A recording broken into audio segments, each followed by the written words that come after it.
سننے کے لیے آپ جمع ہوئے ہیں، اور میں خاص طور پر آپ کا شکر گزار اس لیے ہوں کیونکہ ہمیں پتہ چلا ہے کہ بہت سارے لوگوں کو ڈرایا دھمکایا گیا ہے کہ آپ اس جلسے پہ مت جائیے، اور ان کو دھمکیاں دی گئی ہیں اور سنگین نتائج کی دھمکی دی گئی ہے کہ اگر آپ اس جلسے پہ جائیں گے تو ہم فلاں فلاں آپ کے ساتھ کر لیں گے۔ تو یہ بات جو ہے انشاءاللہ میں ابتدا، کیونکہ یہ حدث، یہ واقعہ ابھی کچھ دیر پہلے مجھے بتایا گیا ہے کہ ہماری بسوں کو بھی روکا گیا ہے راستے میں، جو بسیں گئی ہوئی تھی مختلف دیہاتوں میں ان کو روکا گیا ہے، ان میں سے کچھ جو ہمارے لوگ تھے ان کی مار پٹائی ہوئی ہے، اور یہ سب کچھ کیونکہ یہاں کی جو وڈیرہ شاہی ہے، جو جاگیردار ہیں، وہ خوف زدہ ہے کہ یہ نئے لوگ جو آئے ہیں یہ کہیں ہمیں اپنی وراثت کی کرسی سے ہٹا کے باہر نہ پھینک دیں۔ تو ہمیں اندازہ ہے کہ اس طرح کی باتیں یہ لوگ کرتے ہیں، اور ہم تیار ہیں ان باتوں کے لیے، اور ہم پیچھے نہیں ہٹنے والے۔ تو آئیے اب میں آپ کو جو میں نے آپ سے باتیں پہلے کی سوچی ہوئی تھی، جو آپ سے میں کرنا چاہتا تھا، وہ میں کرتا ہوں۔ وقت کافی کم ہے، سورج کا غروب ہونے والا ہے، اور میرے بعد ہمارے امیدوار حافظ استاد اختر صاحب بھی آپ سے کچھ باتیں کرنا چاہتے ہیں، تو میں کوشش کروں گا بہت مختصر بات کر کے آپ کو انشاءاللہ اپنے بارے میں، پارٹی کے بارے میں، منڈی ازمان کے بارے میں، کہ ہم لوگ کون ہیں، ہم لوگ کیا کرنا چاہ رہے ہیں، اور ہم کیوں سمجھتے ہیں کہ انشاءاللہ اللہ کی توفیق سے ہم کامیاب ہو سکتے ہیں۔ پہلے بات میرا خیال ہے سب سے اہم بات جو میں سمجھتا ہوں بہت ضروری ہے آپ لوگوں کو جاننے کے لیے، کہ میں خود کون ہوں، کہ میرا پس منظر کیا ہے، میں نے اور میرے ساتھیوں نے یہ جماعت کیوں بنائی ہے، اور ہم کیا کرنا چاہ رہے ہیں۔ کیونکہ جب بھی کوئی شخص منظر عام پہ آتا ہے تو پہلا سوال لوگوں کے ذہن میں آتا ہے کہ یہ شخص کون ہے، یہ کہاں سے آیا ہے، یہ پہلے تو ہم نے اس کا نام بھی نہیں سنا، اس کا نام و نشان نہیں تھا، اب ایک دم یہ آ کے ایک نئی جماعت کا چیئرمین بن گیا، تو یہ کون آدمی ہے، پیچھے اس کے کون ہے، اس کا پس منظر کیا ہے، کیا کرتا رہا ہے اب تک، اور اب یہ ایک دم سیاست میں کیوں آ گیا۔ تو اس کا جواب میں آپ کو دینا چاہتا ہوں کیونکہ یہ بہت اہم سوال ہے، اور یہ سوال ہم سے اکثر ہوتا ہے۔ میرا تعلق چلیوٹ سے ہے، میرے دادا وہاں موجود تھے، اور ہماری جو فیملی ہے بہت عرصے سے وہاں رہتے تھے۔ میرے والد صاحب کی پیدائش وہیں ہوئی، اور میرے دادا جو تھے وہ وہاں ایک بہت ہی سفید پوش شخصیت تھے۔ وہ ان کی جو پڑھائی تھی بہت محدود تھی، اپنے ہاتھ سے وہ کام کرتے تھے، اور ان کی چنیوٹ شہر میں ایک چھوٹی سی دکان ہوا کرتی تھی جس میں وہ اپنے ہاتھ سے فرنیچر بنا کے، چرپائیاں، منجیاں، الماریاں، کرسیاں، یہ بنا کے محنت سے یہ چرپائیاں اور یہ فرنیچر بیچ کر اپنی کمائی کرتے تھے۔ لیکن اور یہ بہت مشکل کا وقت تھا، غربت کا وقت تھا، زندگی جو ہے وہ بہت مشکل تھی، لیکن میرے دادا جو ہیں ہمیشہ انہوں نے رزق حلال کمایا، ہمیشہ ہاتھ کی محنت کی، اپنی محنت کی، اور اپنے اہل خانہ کو رزق حلال ہمیشہ کھلایا۔ ان میں ایک بہت بڑی خوبی تھی، ایک بہت بڑی خصوصیت تھی، وہ یہ تھا کہ ان کو تعلیم کی اہمیت کا احساس تھا۔ وہ جانتے تھے کہ تعلیم سے انسان اپنی تقدیر، اپنا مستقبل بدل سکتا ہے، اور اس لیے ان کے پاس اس کے باوجود کہ ان کے پاس جو وسائل تھے وہ بہت محدود تھے، انہوں نے بہت کوشش کر کے میرے والد صاحب کو پڑھا دیا۔ جیسے کہ انجینئر عرفان صاحب نے ابھی ذکر کیا، ان کا قصہ بالکل تقریباً ویسے ہی ہے جیسے میرے والد صاحب کا تھا۔ وہ ایک غریب سفید پوش خاندان سے تعلق رکھتے تھے، لیکن ان کے اہل خانہ نے ان کو پڑھا دیا، وہ بھی انجینئر بن گئے، اور جب وہ انجینئر بن گئے ان کو اچھی نوکری مل گئی اس وقت، اس زمانے میں، اور اس کی وجہ سے ان کی تقدیر بدل گئی، اور ان کے جو اہل خانہ ہیں ان کی بھی تقدیر بدل گئی۔ تو تعلیم کی اہمیت ہمیں اس کا بہت بڑا احساس ہے، اور آج میں آپ کے سامنے ایک مثال بن کے کھڑا ہوں کہ تعلیم جو ہے وہ انسان کو کہاں سے کہاں تک پہنچا دیتے ہیں۔ اب میری طرف آئیے تھوڑی بہت، یہ تو میری فیملی کے بارے میں، میرے والد صاحب کے بارے میں کچھ باتیں تھیں۔ میری اپنی پیدائش کراچی میں ہوئی، میری ابتدائی تعلیم بھی وہیں ہوئی، اور کیونکہ میرے والد صاحب جو ہیں ان کو تعلیم کی اہمیت کا ذاتی طور پہ تجربہ تھا، انہوں نے بھی بہت چاہا کہ میں بھی پڑھ لوں اور اچھی پڑھائی حاصل کروں۔ انہوں نے لہٰذا مجھے اچھے سے اچھے تعلیمی اداروں میں بھیجا، اور جب میں نے اپنی ابتدائی تعلیم ختم کی پاکستان میں تو مجھے ملک سے باہر پڑھنے کے لیے ایک وظیفہ مل گیا، اور اس وظیفہ کے بنا پر میں ملک سے باہر چلا گیا، اور میں نے وہاں پھر امریکہ میں 6 سال پڑھائی کی، جس دوران میں نے انجینئرنگ پڑھی، پہلے بی ایس کیا اس میں، پھر ایم ایس کیا، اس کے بعد پھر بزنس پڑھی میں نے، تو مکمل کوئی 6 سال میں نے وہاں اعلیٰ تعلیم حاصل کی۔ جب یہ تعلیم ختم ہو گئی تو میں پاکستان واپس آ گیا، اور یہاں کچھ عرصے ٹھہرنے کے بعد مجھے سعودیہ جانے کا ایک نوکری مل گئی مجھے سعودیہ۔ مجھے ایک آفر آئی، وہاں ایک کمپنی تھی جو کام کر رہی تھی، انہوں نے کہا کہ ہمارے پاس یہ اچھی نوکری ہے، آپ یہاں آ جائیں۔ تو اس کے کچھ عرصے بعد میں نوکری کرنے کے لیے سعودی عرب چلا گیا۔ وہاں میں نے کچھ سال گزارے، پہلے نوکری کی، اس کے بعد کچھ اپنا کاروبار کیا، اور الحمدللہ دونوں چیزوں میں کامیابی ہوئی۔ کاروبار کا اچھا تجربہ ہوا، نوکری کا اچھا تجربہ ہوا، کاروبار میں کامیابی ہوئی، اور الحمدللہ وہاں رہنے کا مجھے مالی فائدہ بھی ہوا، تجربے کا فائدہ بھی ہوا، اور ایک اور بہت اہم فائدہ ہوا جو میں سمجھتا ہوں میرے لیے وہ سب سے بڑا فائدہ تھا۔ وہ یہ فائدہ تھا کہ میں نے وہاں جتنے سال گزارے، وہاں میں نے ہر سال، یعنی پورے عرصے جو میں وہاں رہا، میں وہاں عربی زبان پڑھتا رہا۔ میں نے وہاں کی یونیورسٹی، صبح میں نوکری کے لیے جاتا تھا، شام کو میں نے یونیورسٹی میں داخلہ لیا عربی زبان پڑھنے کے لیے، اور کئی سال یہ سلسلہ جاری رہا، اور بالآخر اس طرح پڑھائی کرتے کرتے میں نے عربی زبان میں ایم اے کی ڈگری حاصل کر لی۔ جب میں پہلے دن سعودی عرب پہنچا تھا تو مجھے عربی زبان کا ایک لفظ نہیں آتا تھا۔ جب میں وہاں سے نکلا ہوں تو میں وہاں کے جو مقیم لوگ ہیں، جو عربی بولنے والے لوگ ہیں، الحمدللہ ان سے بہتر عربی بول سکتا تھا، کیونکہ میں نے قواعد کے ساتھ یونیورسٹی میں عربی پڑھی تھی۔ اور میں سمجھتا ہوں یہ اللہ تعالیٰ کا ایک میرے پہ بہت کرم اور نعمت ہے، کیونکہ جب اب میں قرآن شریف یا رسول اللہ صلی اللہ علیہ وسلم کی احادیث پڑھتا ہوں تو مجھے عربی زبان میں ہی ان کی سمجھ آ جاتی ہے، اور ان کی خوبصورتی کا احساس ہوتا ہے، اور ان کی حکمت کا احساس۔ اب آپ لوگ جانتے ہیں کہ جب قرآن شریف کی تلاوت ہوتی ہے، اس کی خوبصورت تلاوت ہوتی ہے، تو جو لوگ عربی زبان نہیں سمجھتے ان کی بھی آنکھوں میں آنسو نکل آتے ہیں۔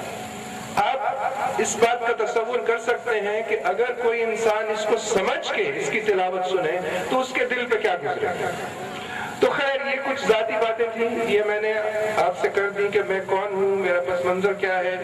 اب آتے ہیں پارٹی کی طرف تھوڑا بہت۔ اب میں نے یہ پارٹی اپنے ساتھیوں کے ساتھ مل کے کیوں بنائی، اس طرف میں تھوڑا سا آپ سے مختصراً بات کرنا چاہتا ہوں۔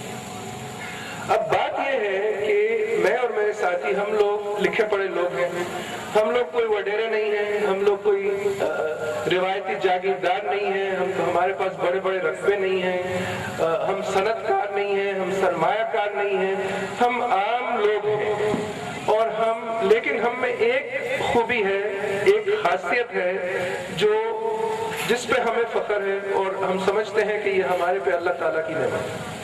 وہ خاصیت یہ ہے کہ ہم لکھے پڑھے ہیں، ہم سمجھتے ہیں، ہم دل میں درد رکھتے ہیں ملک کے لیے، ملک کے لوگوں کے لیے، کیونکہ ایک لحاظ سے یہ لوگ ہمارے جیسے ہی ہیں، یا کم از کم ہمارے جو آباء و اجداد تھے، جیسے میرے والد صاحب تھے، وہ بالکل غریب تھے، اور ان کے دادا جو تھے وہ بالکل غریب تھے، ان کے جو والد تھے وہ بالکل غریب تھے۔ تو ہمیں احساس ہے کہ غربت کا مطلب کیا ہے، اور ہمیں اس ملک کے لیے اور اس کے لوگوں کے لیے درد ہے۔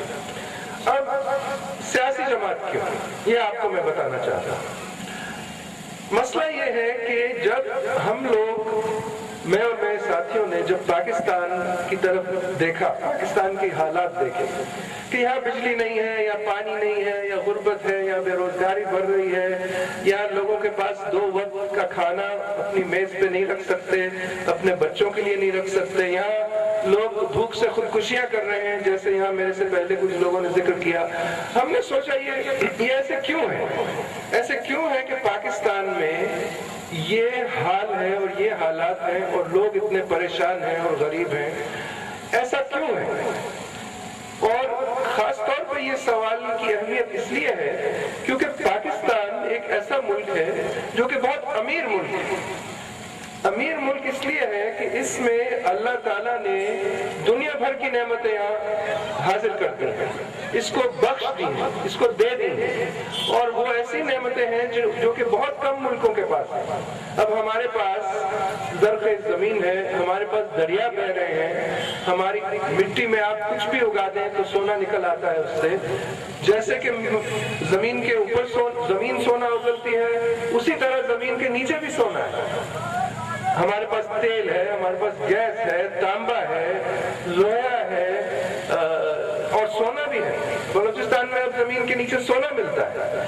تو سوال یہ پیدا ہوتا ہے، آپ لوگوں کو یہ سوچنا ہے، اور ہم نے بھی سوچا کہ اس جیسے امیر ملک کو تو ترقی یافتہ ہونا چاہیے، اس کے لوگوں کو خوشحال ہونا چاہیے، ان کے پاس اسکول ہونے چاہیے، ان کے پاس نوکریاں ہونی چاہیے، ان کے پاس ڈسپنسریاں ہونی چاہیے، لہذا ان کے پاس سب وہ چیزیں مہیا ہونی چاہیے جو کہ ترقی یافتہ ممالک میں ہوتی ہیں.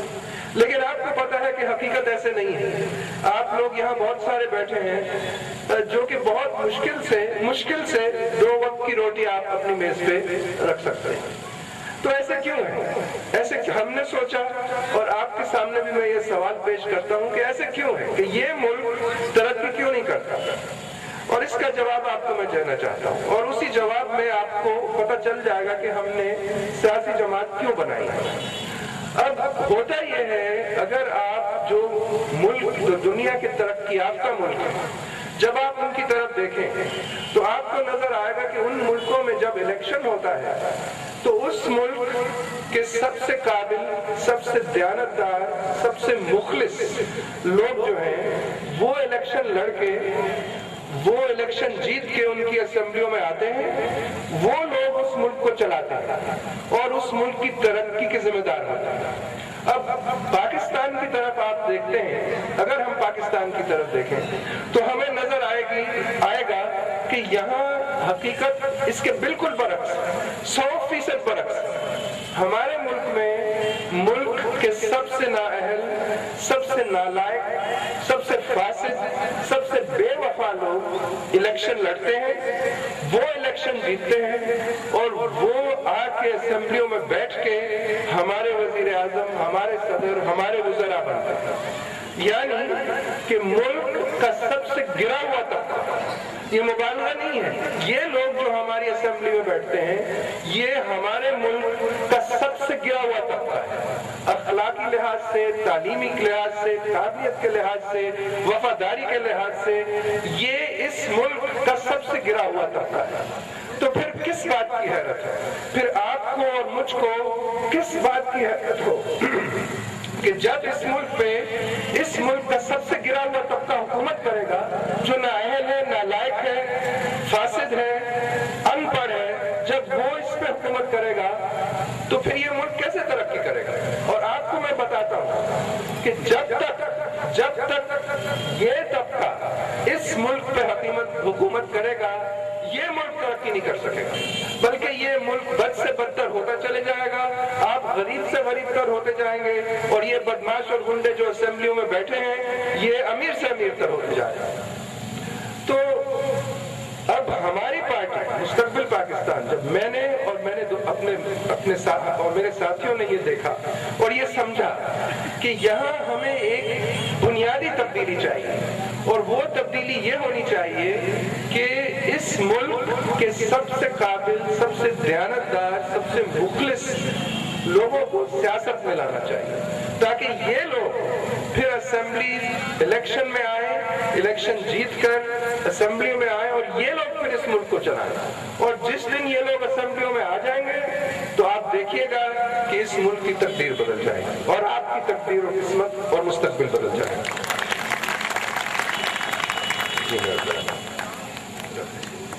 اب آپ کو میں یہ بتانا چاہتا ہوں کہ ہم نے یہ قدم، یہ پارٹی بہت سوچ سمجھ کے بنائی ہے.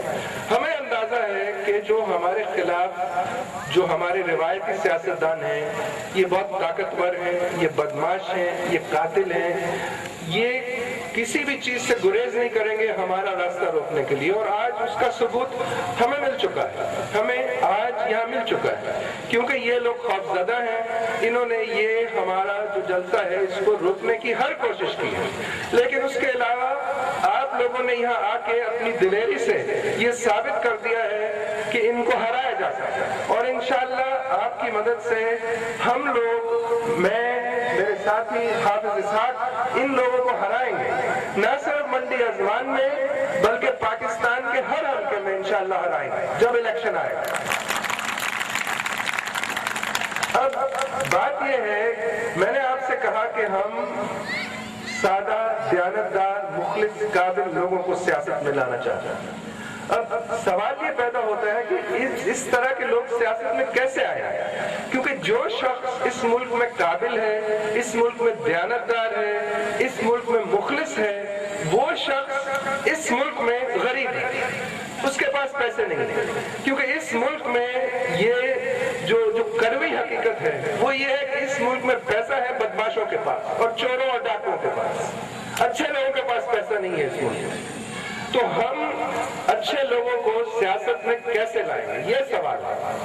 اور اس سوال کا جواب یہاں بیٹھا ہے اسٹیج پہ، اور اس سوال کا جواب ہے حافظ اسحاق. یہ مثال ہے کہ ہماری پارٹی کیسے کام کرے گی. اب حافظ جو ہیں، حافظ اسحاق اختر جو ہیں، یہ ہمیں پتا ہے کہ یہ مخلص ہیں، یہ دیانتدار ہیں، یہ قابل ہیں، یہ تعلیم یافتہ ہیں. اور اگر آپ نے ان کو ووٹ دیا اور آپ نے ان کو اسمبلی پہنچا دیا تو آپ دیکھیں گے کہ منڈی ازمان کی شکل اور صورت ایک سال میں بدل جائے گا، ایک سال میں بدل جائے گا. لیکن یہ جو اس الیکشن میں کھڑے ہو رہے ہیں یہ صرف اسی لیے کھڑے ہو پا رہے ہیں کیونکہ مستقبل پاکستان نے ان کو ایک پلیٹ فارم دیا ہے. ہم نے ایک پلیٹ فارم مہیا کیا ہے جس میں ہم نے یہ کہا ہے کہ ہمیں وہ لوگ چاہیے، ان لوگوں کو سیاست میں ہم لانا چاہتے ہیں جو کہ قابل ہوں، دیانتدار ہوں، مخلص ہوں اور وفادار ہوں. اور اس طرح کے لوگوں کو ہم ٹکٹ دے کے ہم ان سے یہ توقع نہیں رکھیں گے کہ وہ اپنی جیب سے ایک پائی بھی خرچ کریں. کیا ہے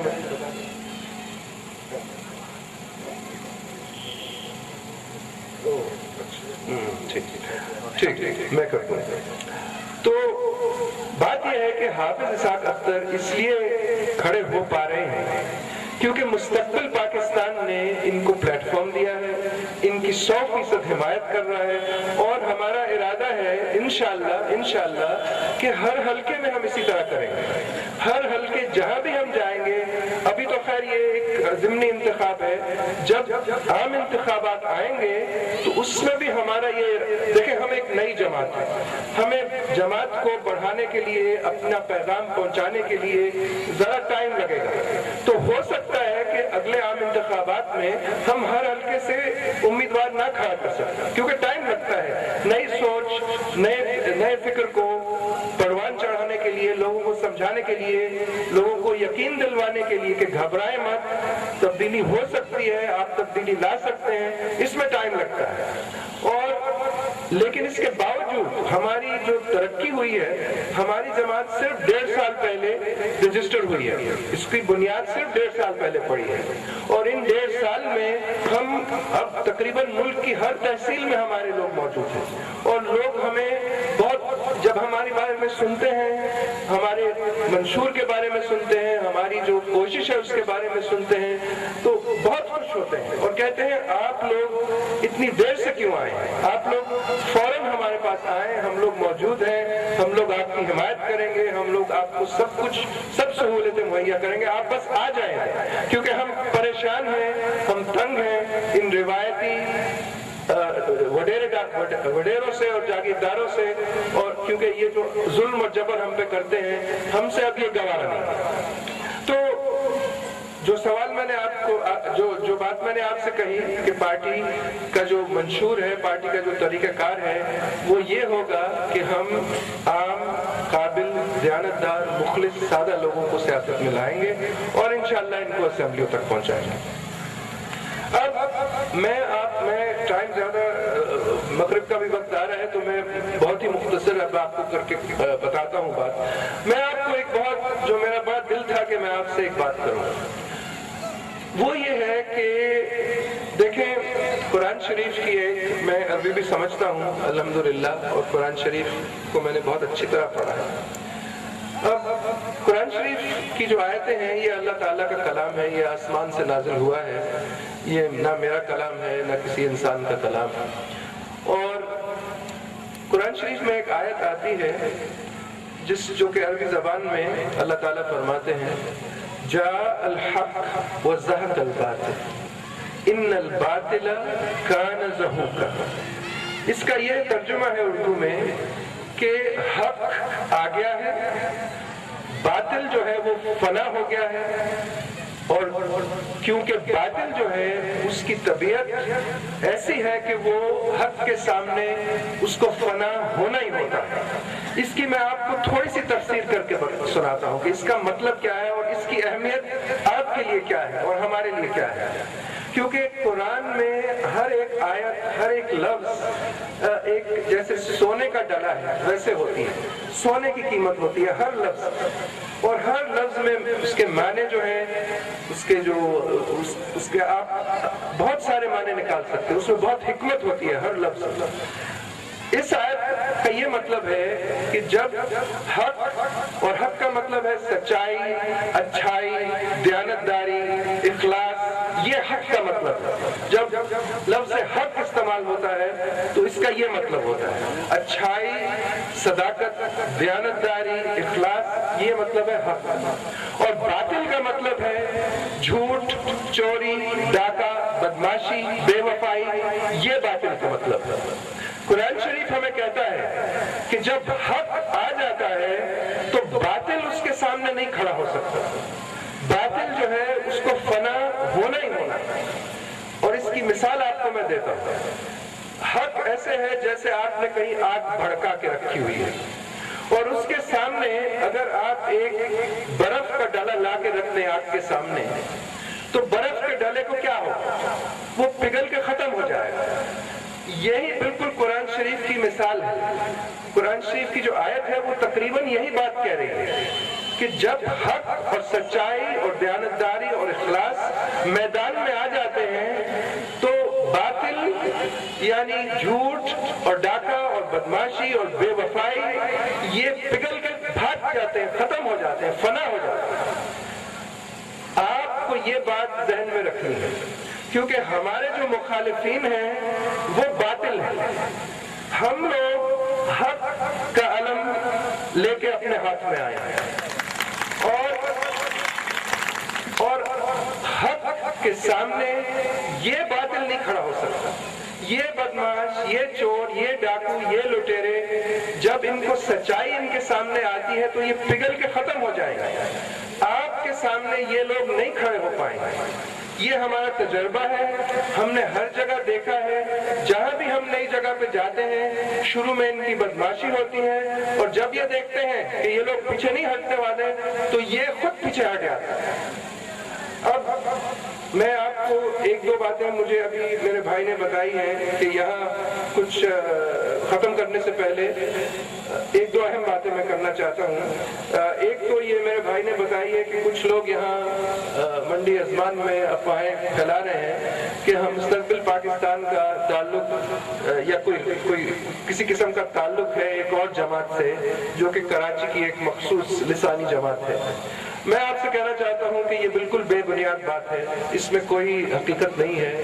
ہم لوگ، آپ کو میں یہ کہہ سکتا ہوں کہ ہماری جیسی جماعت منفرد ہے، منفرد جماعت ہے. ہماری جیسی جماعت پاکستان میں نہ کبھی تھی نہ ہے.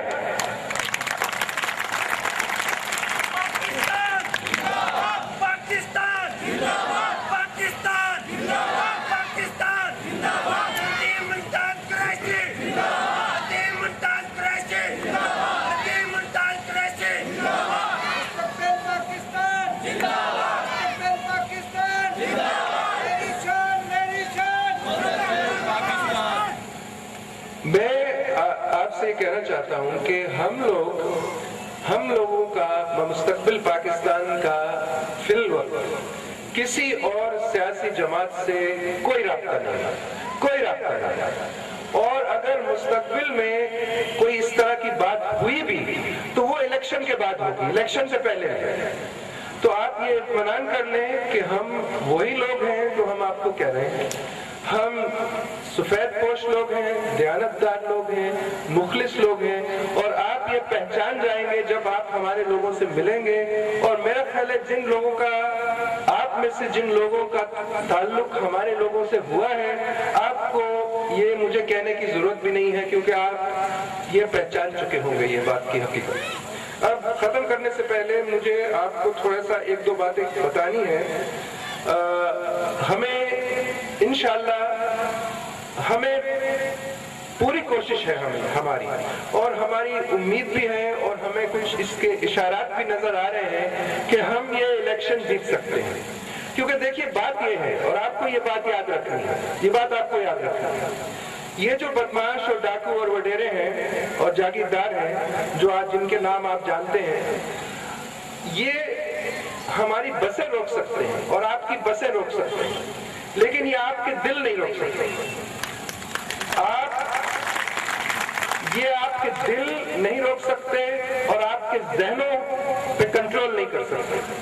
یہ پکڑ کے آپ کو جیل میں ڈال سکتے ہیں, لیکن یہ آپ کے ذہن کو کنٹرول نہیں کر سکتے. جس دن ووٹ پڑے گا آپ کو ہماری طاقت کا اندازہ ہوگا اور حق کا اندازہ ہوگا.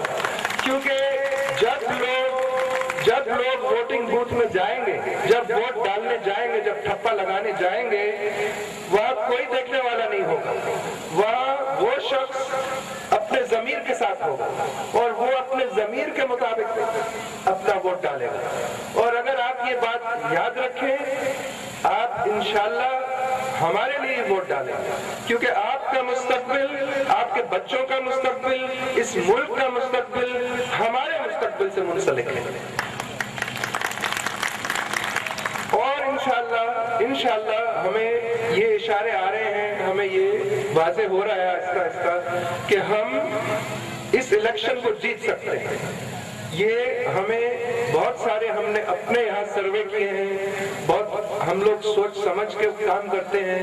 جو ہمارے سرویز ہیں ان کے مطابق لوگ بلکہ ہمیں کہہ رہے ہیں کہ دیکھیں ہم سامنے آپ کے مدد نہیں کر سکتے کیونکہ ہم ڈرے ہوئے, ہم گھبرائے ہوئے, ہمیں دھمکیاں دی جا رہی ہیں, لیکن ہمارے دل آپ کے ساتھ ہیں اور ہمارے ووٹ آپ کے ساتھ ہیں, یہ ہمیں کہا جا رہا ہے. اور انشاءاللہ یہ حقیقت یہی ثابت ہوگی. اچھا, اب بالآخر میں آپ سے یہ کہنا چاہتا ہوں کہ اگر آپ نے حافظ اسحاق اختر کو یہاں سے کامیاب کیا تو حافظ اسحاق اختر نے آپ سے کچھ وعدے کرنے ہیں کہ وہ یہاں کے لیے کیا کریں گے اور کیا کام کرنا چاہتے ہیں. میرا خیال ہے زیادہ مناسب ہے کہ ان کے کچھ پروگرام ہیں جو یہ انہوں نے یہاں سوچ رکھا ہے. ایک پوری تفصیل میں بولوں گا, وہی بتائیں گے آپ کو, وہی بتائیں گے, جس میں ایک زچہ بچہ کا سینٹر وہ بنانا چاہتے ہیں, یہاں ڈسپنسری بنائیں گے مختلف. یہاں اصل میں ہمیں اندازہ ہے, ہماری پارٹی کو اندازہ ہے کہ ایک بات میں آپ سے کہتا ہوں کہ ہماری پارٹی ایک نیشنل پارٹی ہے, ایک قومی پارٹی ہے, ہم ملک میں ہر جگہ ہیں. میں آپ کو یہ یقین دلانا چاہتا ہوں, ہم نے یہاں دفتر کھول لیا ہے منڈی ازمان میں, ہو سکتا ہے ایک سے زیادہ دفتر ہوگا. ہم لوگ منڈی ازمان سے ہلنے والے نہیں ہیں. اگر ہم یہ الیکشن جیتے یا ہارے, ہم منڈی ازمان میں رہیں اور ہم جیتے یا ہارے ہم آپ کی مدد کریں گے اور آپ کی سپورٹ کریں گے اور آپ کو ان بدماشوں اور لٹیروں سے بچائیں گے جب بھی ہو سکے ہمارے لیے. ہمارا آفس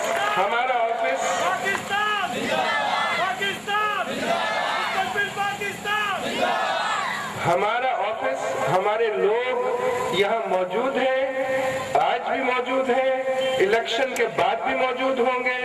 جو بھی الیکشن کا نتیجہ ہوا اور آپ لوگوں سے کبھی بھی کوئی زیادتی اور ظلم ہو, آپ ہمارے آفس میں جائیں. اگر آپ کے خلاف جعلی پرچے کاٹے جائیں, اگر آپ کی گائے یا بھینس کوئی وڈیرا لوٹ کے لے جائے, اگر آپ کی فصل کو رات میں کوئی وڈیرا کاٹ کے لے جائے, آپ ہمارے آفس جائیے. چاہے حافظ اسحاق اختر ایم پی ہوئے نہ ہوئے, یہ آپ کی مدد کریں گے انشاءاللہ. یہ میرا آپ سے وعدہ ہے. آپ کو گھبرانا نہیں ہے, آپ کو فکر نہیں کرنا ہے, آپ نے اپنی ضمیر کی آواز کو سننا ہے اور آپ نے مستقبل پاکستان کو ووٹ دینا ہے. بالآخر ختم کرتا ہوں میں. جیسے ہمارا یہ جلسہ شروع ہوا تھا قرآن پاک کی تلاوت سے, میری بھی یہ عادت ہے کہ میں کوشش کرتا ہوں کہ ہمیشہ کوئی نہ کوئی قرآن پاک کی آیت سے بات ختم کی جائے, کیونکہ قرآن پاک کی جو برکت اور حکمت ہے وہ ہمارے لیے, انسان کے لیے ہمیشہ مفید رہتی ہے. میں آپ سے یہ آیت سے بات ختم کرتا ہوں. اللہ تعالیٰ فرماتے ہیں سورۃ الرعد میں, اللہ تعالیٰ فرماتے ہیں ان اللہ لا یغیر ما بقوم حتی یغیروا ما بانفسہم.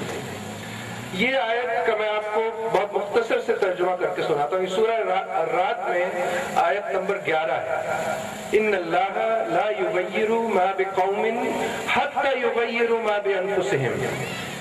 اور یہ آیت کی ایک ہمارے لیے, آپ کے لیے, میرے لیے, میرے ساتھیوں کے لیے بہت قیمت ہے.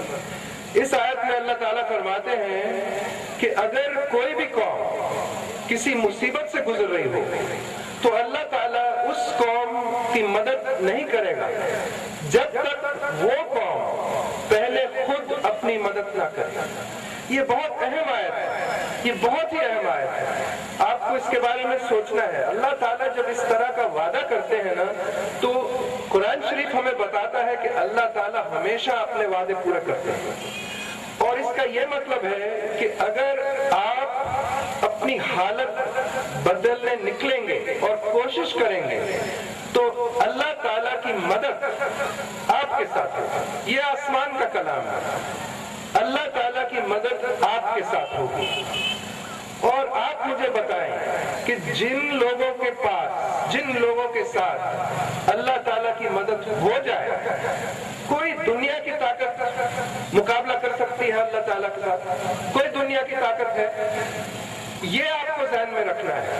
آپ نے قدم بڑھانا ہے, اخلاص سے بڑھانا ہے, پورے جذبے سے بڑھانا ہے, پوری کوشش سے کام کرنا ہے, اور توفیق اللہ تعالیٰ کے ذمہ ہے. آپ کا بہت بہت شکریہ. میں دعوت دیتا ہوں حافظ اسحاق اختر کو کہ یہ مزید کچھ آپ کو اپنے پروگرام میں اور آپ جو کہنا چاہتے ہیں آپ سے بات کریں. بہت بہت شکریہ. اللہ حافظ.